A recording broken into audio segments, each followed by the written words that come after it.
Villa Virginie.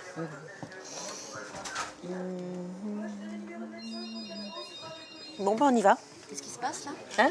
Un AVP, un accident de la voie publique. Donc, un motard à choc violent, probablement contre une voiture. Les accidents de deux roues, Annie, médecin au SAMU, en a l'habitude. À Paris, chaque jour, 14 personnes en sont victimes. Et le week-end, la nuit, par temps de pluie, les risques augmentent.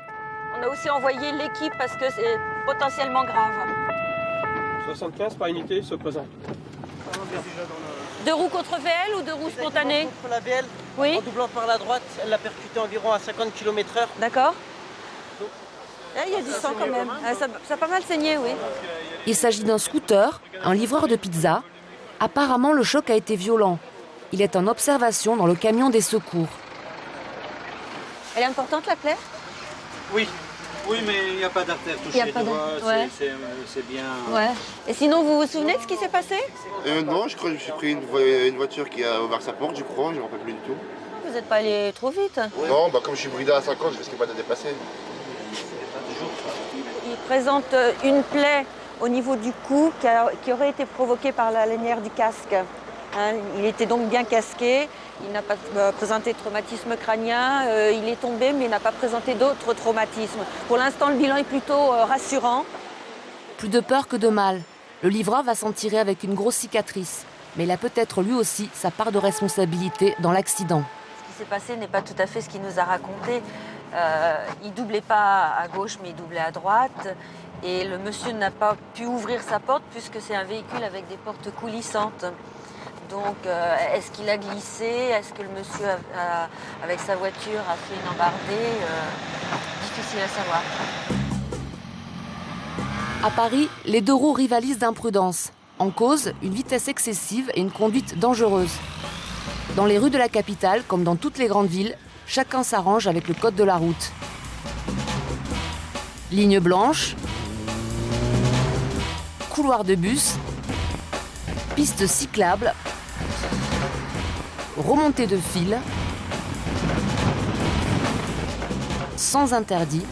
Rien de tout cela n'est autorisé, mais visiblement, ça ne choque personne. L'intérêt du deux roues, c'est quand même de se faufiler. Si je suis bloquée en pleine circulation et que la seule solution pour m'en sortir, c'est de prendre la voie de bus, je la prends. Jusqu'à maintenant, je suis passée au travers des filets. Il y a largement possibilité de partager ce couloir avec les taxis et les bus. Je pense pas les gêner et moi, au contraire, je me sens plus en sécurité. Et côté infraction, les vélos ne sont pas en reste. Famille papy, alors bon, forcément, une fois qu'on est pris, ben voilà. Oui, monsieur l'agent, vous avez raison, monsieur l'agent. Je regarde, c'est la police derrière, et devant, et à droite et à gauche. D'accord. Et pourquoi? Parce qu'on n'aime pas s'arrêter et repartir, c'est crevant.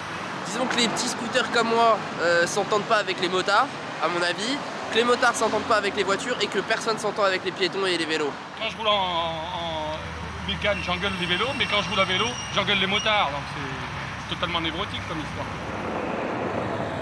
À Paris, un véhicule sur 5 est un deux roues, un chiffre qui explose. Face à ce déferlement, la police fait ce qu'elle peut. C'est ici, au sous-sol de la préfecture, que se situe le poste de commandement de la circulation routière. Celui qui tient les manettes, c'est lui, Dominique Ludwig, probablement un des meilleurs connaisseurs du trafic parisien. Ici, vous avez deux murs, vous avez des murs d'images, ce sont des écrans qui donnent des images prises par plus de 330 caméras disséminées dans tous les endroits intéressants de Paris. Vous nous mettre les Champs-Élysées dans l'autre sens, s'il vous plaît, en partant de la Concorde? L'axe des Champs-Élysées est l'endroit le plus dangereux pour les deux roues, précisément le bas de l'avenue, vers la place de la Concorde. L'an dernier, 37 personnes ont trouvé la mort sur les pavés parisiens et les deux roues payent un lourd tribut. Parmi ces tués, eh bien, force est de reconnaître qu'il y a la moitié de deux roues, tant motorisées que non motorisées. La moitié de deux roues tuées l'an dernier à Paris, c'est trop. Et la police a du mal à inverser la tendance. Et comme j'ai beaucoup d'infractions à constater, de la vitesse, de l'alcool, bientôt des stupéfiants, des portables, des feux rouges, plein de choses, donc, et que les policiers, ils ne peuvent pas faire 24 heures par jour. Voilà, donc on constate tout ça, on fait notre travail avec les moyens dont nous disposons, qu'on essaye d'utiliser au mieux. Les moyens, ce sont par exemple ces motos banalisées, idéales pour traquer les contrevenants en 2 roues. Le lieutenant Orsetti est aux commandes et il a déjà repéré sa proie. Ce scooter jaune-là, qui slalome entre les fils. Il roule à une vitesse excessive et il n'hésite pas à doubler les policiers qu'il n'a pas reconnus. Là, je suis à 50, mais il roule un peu vite. On va le ralentir un petit peu. On va voir un petit peu. Non, il roule très très vite ce scooter. On va l'interpeller. Voilà, au feu c'est très bien, en sécurité.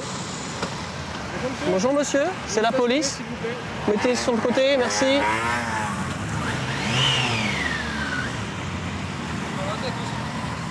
Bonjour monsieur, vous avez le permis de conduire sinon monsieur? Non. Quel âge vous avez? Pardon? 18. 18 mois ou 18 ans? 18 ans. Ah. Il faut parler, on va finir nos phrases. Soyons civilisés. Très bien monsieur, je vous remercie pour le conseil. Je ne sais pas si vous avez vu, je roulais exactement donc à 50 km/h. Et ce scooter est passé vraiment très très rapidement sur mes côtés. Il a pris des virages de manière très dangereuse. Il avait tendance vraiment à changer de fil sans clignotant également. Donc c'est un comportement dangereux. Ah, ça, dans Paris, c'est inadmissible. Un comportement dangereux qui entraîne une verbalisation immédiate. À combien? C'est 90 € à payer dans les 3 jours. Non mais j'étais à combien? Alors, je ne vous ai pas donné de vitesse. C'est votre vitesse qui était excessive par rapport à la circulation, monsieur. Vous n'avez pas été pris à un radar, c'est 2 choses différentes. Ce n'est pas la même infraction. Je vous invite désormais à être beaucoup plus prudent sur la conduite de votre véhicule, monsieur. Je vous souhaite une bonne journée. Au revoir, monsieur. En moto banalisée, les policiers constatent nettement plus d'infractions qu'en uniforme. Et ce jour-là, ils ne sont pas au bout de leur surprise. Quelques minutes plus tard, ils ont repéré un autre scooter. Celui-là cumule les fautes. Monsieur, vous voulez me voir une seconde? Vous pouvez fumer la cigarette, ça ne me dérange absolument pas, on est dehors. Alors, casque non attaché, c'est un équivalent non port du casque. Conduite dangereuse. Conduite dangereuse là? Non, attendez, c'est tout ce que j'ai vu. Ah ouais, ok. Changement de voie, voie de bus et feu rouge. Ça fait beaucoup. En plus, je vous passe les noms-présentations de papier, divers et variés. Bon, néanmoins, on est quand même des gens corrects. On vous a retenu qu'une seule infraction, ce qui nous semble la plus grave quand même. Donc, on vous a le feu rouge. Dans Paris, est-ce qu'il y a suffisamment de policiers pour toutes les infractions qui sont commises? Vous savez, il y a beaucoup de policiers sur Paris, mais énormément d'infractions commises. À Paris, il n'y a que 2 motos banalisées comme celle-ci. Pas de quoi impressionner Bichy, le jeune homme qui vient de se faire arrêter. Il n'y a pas tant de police que ça. Il n'y a pas assez de policiers? Non, il n'y en a pas tant que ça. Franchement, sinon j'en grillerais pas autant. Mais là, ça va. C'est-à-dire que vous avez l'impression de pouvoir griller des feux en toute liberté? C'est ça? Ouais. La preuve, en temps réel. Bichy a 22 ans, il est coursier. Nous l'avons suivi une journée dans Paris. Ces images n'ont pas été accélérées. Ligne blanche, slalom entre les fils, feu rouge. Pour lui, tout est permis. Feu rouge, il n'y a personne, donc on grille, on fait attention. Voilà, il y a une voiture, on l'a vue, donc oula, voilà. Les gens qui ne regardent pas où ils traversent. Regardez à gauche, personne, là-bas, on grille le feu.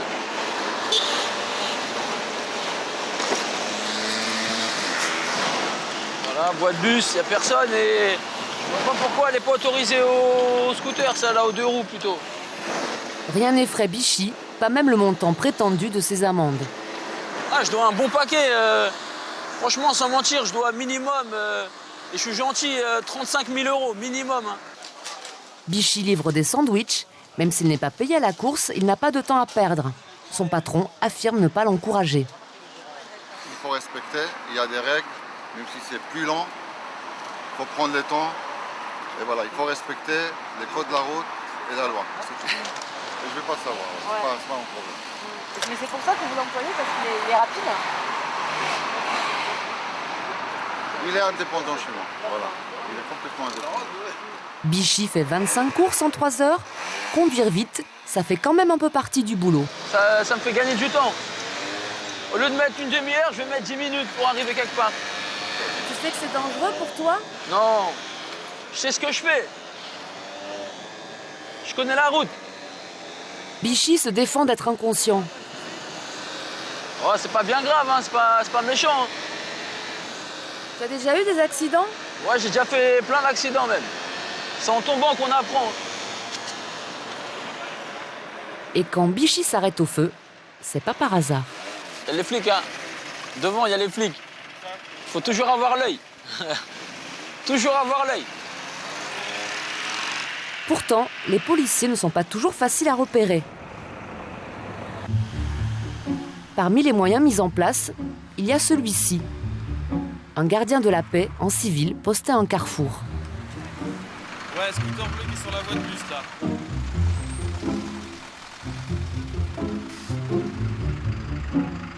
Ça fait un peu espion. Non, pas espion. Non. Il y a quand même des gens qui nous voient et qui arrivent à nous reconnaître. Hein. Là, j'ai un scooter qui arrive dans la voie de bus là. Il va s'arrêter au feu. Madame, s'il vous plaît, vous pouvez venir là? 200 mètres plus loin, le comité d'accueil est en uniforme cette fois. Vous savez que vous n'avez pas le droit de circuler dans les couloirs bus avec un 2 roues motorisé. C'est 90 €. Et les couloirs de bus, c'est une habitude chez les scooters. J'ai besoin de feu là. Et vous prenez souvent les couloirs de bus? Ouais, on les prend souvent. Ouais, on les prend. Après, c'est un jeu, hein. C'est où tu te fais attraper. Ouais, et quand tu te fais voler, ça fait mal. Quand ils me disent, quand ils m'interpellent et qu'ils me disent qu'il y a eu 9 morts dans les couloirs de bus, c'est pas moi qui les ai tués, ces gens-là. C'est pas la vie des autres que vous avez mis en danger, c'est la vôtre. Vous imaginez votre 2 roues contre un bus de la ville de Paris.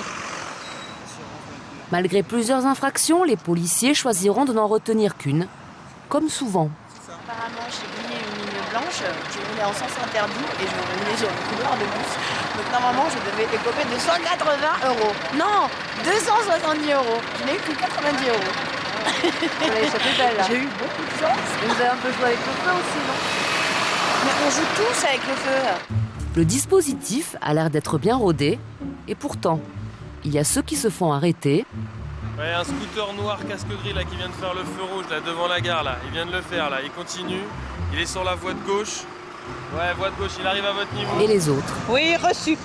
En casque là. Il vient de faire le feu rouge au niveau de la gare. Ouais, bah, il vient de prendre la fuite. Qu'est-ce qui s'est passé? Un scooter qui vient de griller, de franchir un feu rouge. Et bah, il a pris la fuite. On n'a pas pu l'interpeller. Voilà. Ça arrive souvent ça? Oui, on a beaucoup de refus d'obtempérer. Ah, vous pouvez rien faire. Bah, quand on a le véhicule prêt à partir, on va le chercher. Mais là, bon, le temps qu'on prenne le véhicule, c'était trop tard. Mais c'est le jeu, hein. C'est pas grave, c'est le jeu. S'il fait ça aujourd'hui, peut-être qu'il le fera un autre jour et on l'aura. C'est peut-être un vélo, téléphone portable. Même les vélos n'échappent pas à l'œil des policiers. C'est dangereux. Ok, mais j'avais pas vraiment démarré en fait, j'étais en train de... Si, puisque vous arriviez là-bas, vous étiez en train de pédaler. 22 € pour téléphoner au guidon, à la demande de la mairie de Paris et depuis la mise en circulation des Vélib il y a 1 an, la préfecture de police a accentué la répression à l'encontre des cyclistes. Et la pilule a parfois du mal à passer. David vient d'emprunter un passage piéton à vélo. Mais là, si on m'en met une, bah moi je dis c'est pour la thune. Vous en avez rien à foutre de ma vie, de ma santé, personnellement. Là, je suis pas un criminel, madame. Vous voyez ce que je veux dire? C'est quoi? Vous savez les vélos, c'est pas facile à verbaliser en plus parce que ils ont tellement un sentiment d'impunité qu'ils ne comprennent pas qu'aujourd'hui on soit plus sévère. Les infractions au guidon, une association de cyclistes les revendique. Leur nom, Vélorussion. Pour eux, le code de la route n'est plus adapté. Ils réclament d'autres lois. Ici, par exemple, ils prennent tranquillement un sens interdit. Un peu plus loin, là, ils s'apprêtent à griller un feu. Bon, bah personne, hein. Hop, excusez-nous. Évidemment, j'ai commis une infraction, mais j'ai mis en danger personne. Et pour l'exemple, c'est une des mesures qu'on souhaiterait voir figurer dans le code de la rue, à savoir la possibilité de brûler le feu rouge pour tourner à droite pour les cyclistes. Mais pas facile d'être vélorussionnaire tous les jours. Sur cet axe très fréquenté, c'est pas gagné. Pierre-Emmanuel est aux prises avec un chauffeur de taxi. Parce qu'il s'estime prioritaire sur un couloir de bus qui lui est simplement ouvert et il n'est absolument pas prioritaire, il est toléré sur un couloir de bus. Mais comme il est en voiture, il pense être prioritaire. Et il faut s'imposer, savoir où on va et prendre la place, encore une fois, prendre la place à laquelle on a le droit simplement, quoi. Entre les bus, les taxis, les vélos et les scooters, c'est la lutte permanente. Quitte à contourner la loi pour gagner sa place sur le bitume. Allez, on y va tranquillement. Ah là là.